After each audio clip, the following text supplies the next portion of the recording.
Hi guys! KRC here. For today's video, isasama ko kayo sa aming ginawang Bisita Iglesia.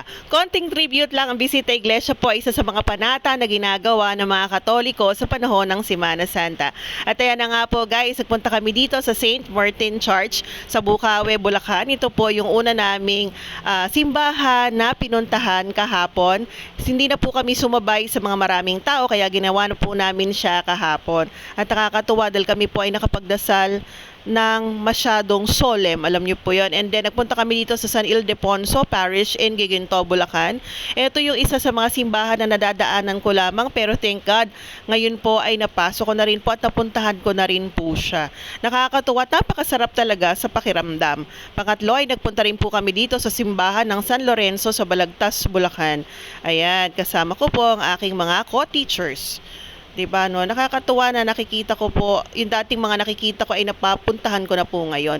Ngayon naman ay nagpunta kami dito sa bisita ng San Jose, Manggagawa sa Bulacan, Bulacan, kung saan marami na pong mga nag-aayos ng kanilang mga puon na isasama sa prosesyon. At ayan, nakakatuwa, ang lalaki po ng kanilang mga puon dito, inaayusan nila ang kanilang mga karo. Diba? Masarap po yan. Yan po ay sa mga panata na sa mga ibang lugar ay nawawala na rin. Madalang na po yung gumagawa ng ganyan. At ayan, nagpunta rin kami dito sa Nuestra Señora de la Asunción Church sa Bulacan, Bulacan. Isa po ito sa pinakamalaking simbahan na napuntahan ko dito sa Bulacan. Napakaaliwalas at napakalaki niya. Isa sa pinakamagandang simbahan din na nakita ko. Ayan, diba?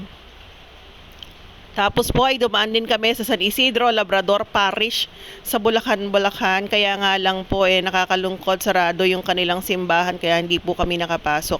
At pagkatapos po ng aming ginawang pagbisita iglesia, nagpunta naman po kami sa bahay ng aming co-teacher na si Sir Jonathan Carion. Shout out po sa iyo at sa iyong misis.